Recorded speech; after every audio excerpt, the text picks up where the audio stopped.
اعطينا قنوات باش نتصلوا بك. الهاتف ما ترفدش الهاتف. ولاني غلط قولها لي، الرئيس راه هنا. بالنسبه لك ما كاش الرد.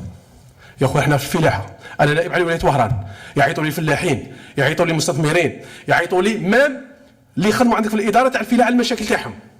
صافي انا كي نعيط لك بالهاتف خويا ولا نتصل بك باش نعيط لك على صوالحي. للامانه نهار اللي نعيط لك على صوالحي طفي عليا التليفون وقدام النواب هنا وقدام الرئيس. هذه هي خويا. حنا هنا نواب الشعب جينا باش نقولوا والشعب يملي علينا الضمير تاعنا والامانه نوصلوها لك. دونك انت راك في وزاره الفلاحه وزاره السياديه الشرف الله يذوق عليك كنا كنعيطوا له في التليفون وراه لا يرفد للامانه ونتواصلوا معاه في الواتساب في كذا ويرد علينا. انت لقيتك في وهرن واتصلت بك في وهرن وقلت لي سي بون بعد يا منعاش كي غادي نخدم معاك انا دروك؟ ياك انا عندي حق الرقابه عليك ولا راني غلط؟ انا كنائب كمجلس شعبي وطني. اسمح لي رئيس الله يفتح عليك، هذه امانه نوصلوها. حنا النواب هنا جينا نوصلوا امانه تاع الشعب. ماذا بك تمشى معنا في الامر هذا. والفلاح هذا الفلاح ما يعرفش الانترنت يا خويا. اللي عندك ولا عندك اخويا انت تبغي الانترنت اعطينا لو سيت ويب تاعك سبيسيال. اعطينا مشيت تقول لي الرئيس هو اللي يحكي فيا انا هنا مشيت انا عندي الرئيس. هذا حقي يا جماعه.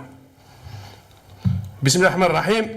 كان للعشرية السوداء التي مرت عليها الجزائر أثر وخيم على كافة مؤسسات الدولة وشرائح المجتمع ومن بينها القطاع الفلاحي مما جعل الأمن الغذائي الجزائري مهددا وزاد من هذه الحدة التحولات الاستراتيجية في الساحة الدولية في المدة الأخيرة التي جعلت السوق العالمية للغذاء بعيدة كل البعد عن القواعد المنظمة للتجارة الدولية. لقد تعددت البرامج والخطط الرامية إلى النهوض بهذا القطاع مع تعدد الحكومات والوزراء إلى أن النتائج على أرض الواقع بعيدة وغير مقنعة سواء في مجال الحبوب أو الأعلاف أو الحليب وحتى التكنولوجيا الزراعية وغلاء الأسمدة وتجلية ذلك على الاقتصاد الوطني والقدرة الشرائية للمواطن واضح العيان. ومما سبق نتساءل السيد الوزير عن الاستراتيجية الوطنية المسطرة لتحقيق الأمن الغذائي وآليات تحقيق ذلك فيما يخص استعادة البذور الأصلية سواء بالنسبة للحبوب أو البقول الجافة وكذا الاهتمام بالاستثمار في ميدان الأبقار والحلوب وتوفير الأعلاف الحيوانية محليا والاهتمام بالناشطين في المجال الفلاحي لا سيما في شق دعم أسعار الأسمدة والمبيدات وما الذي حققته الوزارة من استثمارات أجنبية في القطاع الفلاحي في ظل صدور قانون الاستثمار الجديد. والسلام عليكم ورحمة الله تعالى وبركاته. شكرا السيد النائب.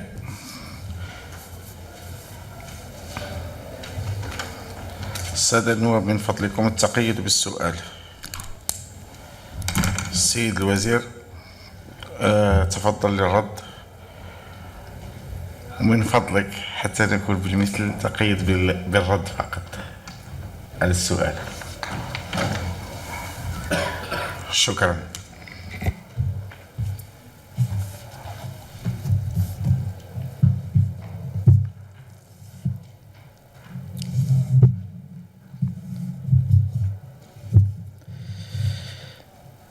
شكرا. السيد رئيس الجلسة الفاضل، السيدات والسادة النواب، السيدات والسادة الإطارات، وسط الإعلام، الحضور الكريم، السلام عليكم ورحمة الله تعالى وبركاته. في بداية أشكر السيد رشيد شرشر النائب بمجلس الشعب الوطني على سؤاله الذي تفضل بطرحه، مع أنه تقريبا من مستحيل أنه يتم الإجابة على هذا السؤال في ظرف 7 دقائق، لأنه ربما الإجابة حتكون طويلة لأنها تخص تقريبا كل مخطط عمل الوزارة، ولكن نحن نختصر، ربما نحاول بشكل مختصر أنني أتطرق معظم النقاط التي تم التطرق إليها من طرف السيد النائب. يعمل قطاع الفلاحة من خلال الاستراتيجية التي يعتمدها بهدف تعزيز الأمن الغذائي الوطني وتقليص الواردات وتنمية وتثمين الإنتاج الفلاحي المحلي، وإلى أهمية خاصة لشعب الاستراتيجية، سيما منها شعبة الحبوب والبقول الجافة وشعب الحيوانية بما في ذلك شعبة الحليب، وذلك عن طريق تنفيذ البرامج الوطنية الرامية إلى رفع المساحات الفلاحية المزروعة من خلال إعداد برامج استصلاح الأراضي الفلاحية عن طريق إنشاء المحيطات الجديدة واستكشاف الأوعية العقارية لا سيما في جنوبنا الكبير لضمان التوجيه الأمثل لوجهة محيطات الاستصلاح بما يتماشى مع الجدوى الاقتصادية والمحافظة على الموارد المائية والطبيعية، وكذا رفع المساحات الفلاحية المسقية من خلال تحفيز ودعم الفلاحين لاستعمال أنظمة السقي المقتصدة للمياه، ومرافقتهم للحصول على رخص حفر الآبار ودعمهم لحفرها، وكذا بناء أحواض تجميع المياه وأجهزة الري والتكفل بربط المحيطات الفلاحية بالطاقة الكهربائية، ودعم اقتناء العدد الفلاحي وفتح المسالك الفلاحية لفك العزلة وتعزيز قدرات تخزين الحبوب من خلال إنجاز 30 صومعة استراتيجية و350 مركز جواري لتخزين الحبوب، وكذا تطوير ودعم تربية الأبقار الحلوب المحسنة ذات الطابع العائلي عن طريق التكفل بصحة القطيع من خلال برامج التغطية الصحية الوطنية، وذلك بتلقيح القطيع مجانيا ضد عدة أمراض لا سيما منها الحمى القلاعية وحمى الكلب ومرض الجلد العقدي المعدي للأبقار. كما يعمل القطاع على تموين المربين بمختلف الأعلاف كمادة الشعير العلفي والنخالة والأعلاف الملفوفة، وذلك وفي هذا الإطار قامت دائرتنا الوزارية بمراجعة نظم تموين المربي الأبقار الناشطين بصفة فردية منظمة وكذا مصنعي الأعلاف بمادة النخالة، ومكننا هذا التنظيم الجديد من تعديل نظام توزيع هذه المادة بعدما لاحظنا ارتفاع الأسعار في هذه المادة. وأيضا قمنا أيضا بتسقيف سعر بيعها وتخصيص هذه المادة لكل أنواع القطيع دون استثناء وحسب الحصة الغذائية. وقمنا أيضا بمراجعة نظام التموين بمادة الشعير العلفي من خلال تكليف تعاونية الحبوب والبقول الجافة التابعة للديوان الجزائري المهني للحبوب بتسويقها بسعر تنافسي محدد ب 3900 دينار جزائري، معناتها هذا البيع اللي هو البيع الحر، وكذا تخصيص هذه المادة لكل أنواع القطيع دون استثناء وحسب الحصة الغذائية اليومية، والإبقاء على سعر الشعير المدعم ب 2500 دينار جزائري القنطرة الموجهة حصريا للإناث المواشي، وذلك للحفاظ على الثروة الحيوانية ودعم المربين، ووضع حد للمضاربة التي تسببت في رفع أسعار الشعير المنتج محليا التي تتجاوز سعرها في بعض الأحيان 6000 دينار جزائري للقنطار، وتشجيع الإنتاج الحيواني الوطني المحلي، وكذا العمل على تقليص فاتورة الاستيراد للحليب المجفف المدعم من طرف الدولة. وتجدر إفادتكم أيضا بأن القطاع قام بتخصيص غلاف مالي مقدر بأكثر من 85 مليار دينار جزائري لتموين ودعم الفلاحين والمربين لاقتناء المعدات والأجهزة والتكفل بالعمليات الخاصة بالري والعداد الفلاحي ودعم الأعلاف والبذور والأسمدة، وتقديم المنح سنويا سيما منها لإنتاج الحليب والحبوب والبقول الجافة وغيرها. كما تم تجنيد مبلغ إجمالي بقيمة تفوق 166 مليار دينار جزائري خلال سنة 2024 للتكفل بعمليات مماثلة، وفي الإطار تكفل القطاع بتموين عدة عمليات خلال 2025 حيث تم تخصيص مبلغ مقدر بأكثر من 145 مليار دينار جزائري.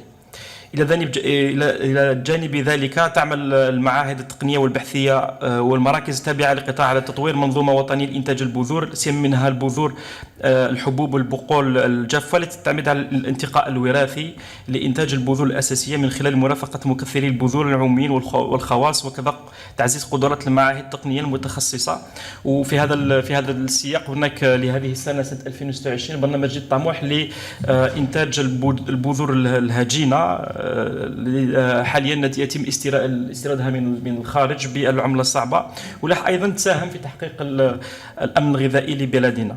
والإفادة يتضمن برنامج تكثير البذور معتمد حاليا على مجموع 46 صنف من أصل 220 صنف مسجل في الفهرس الرسمي، منها 19 صنف من القمح الصلب، 13 صنف من القمح اللين، و8 أصناف من الشعير، و3 أصناف من الشوفان، و3 أصناف من التريتيكال. أما فيما يخص البقول الجافة فيتركز برنامج إنتاج البذور أساسا على نوعين رئيسيين وهما العدس والحمص، ويشمل البرنامج حاليا 12 صنف منها 7 أصناف من الحمص و5 أصناف من العدس.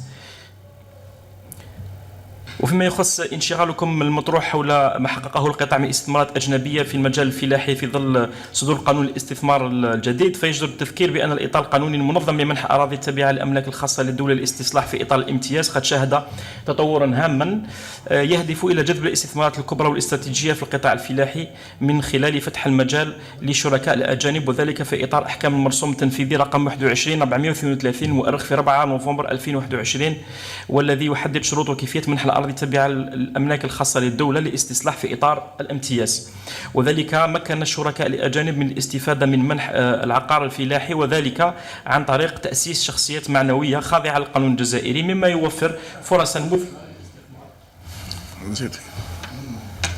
كما قلت من الصعب جدا الإجابة على هذا السؤال في 7 دقائق، فنحاول فقط نكون فيما يوفر فرص مثلى للاستثمار والشراكة. وفي نفس السياق تم منح تسهيلات استثنائية للمشاريع الاستراتيجية لتسريع وتيرة الاستثمار في الزراعات ذات الطابع الاستراتيجي على المساحات الكبرى. وفي هذا الشأن تم استحداث خلية مركزية على مستوى القطاع كلفت بتصنيف المشاريع الفلاحية ذات البعد الاستراتيجي لتتيح هذه الآلية للمستثمرين المؤهلين تقديم مشاريعهم دون انتظار فتح إعلانات الترشح المعمول بها.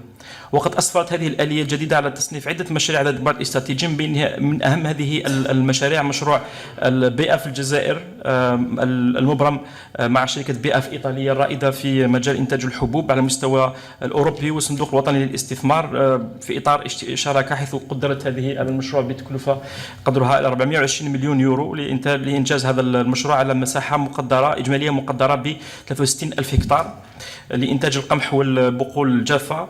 ويتضمن مشروع إنجاز مصنع لإنتاج العجائن الموجهة للتصدير وصوامع لتخزين الحبوب بسعة تخزين تقدر ب 62 ألف طن.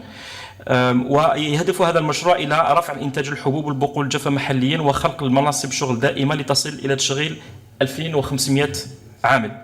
فيما يخص مشروع شركة بلدنا الجزائر المبرم بين شركة بلدنا القطرية والصندوق الوطني للاستثمار، بتكلفة المشروع 3.5 مليار دولار لاستصلاح مساحة مقدرة ب 117 ألف هكتار من أجل إنجاز الأعلاف وبناء منشآت تربية الأبقار بقدرة 270 بقرة حلوب.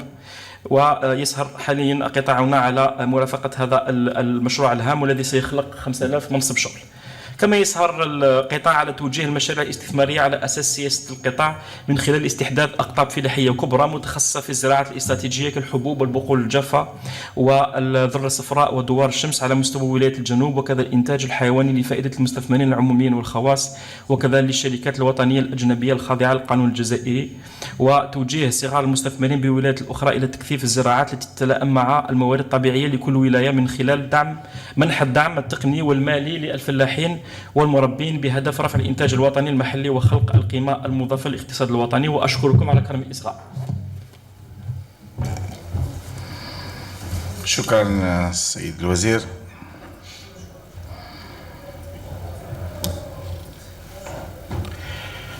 الآن الكلمة إلى السيد رشيد شرشار للتعقيب، فليتفضل. رئيس، مشكور الوزير على الإجابة. على كل حال حنا كنا نتمنى كانت تكون كذلك دائما حنا في وزارة الفلاحة نتكلموا على خارطة الطريق تاع الوزارة، هي الأساس على الأقل في الخماسي هذا، وهو التوجه تاع الوزارة. كذلك السيد الوزير أنا غادي نبدا لك من البذور اللي تكلمت على إنتاج البذور محليا. نعطيك فقط واحد الملاحظة. 24/3/2025 جات لجنة على مستوى ولاية وهران، وقلتها في حق الوزير السابق،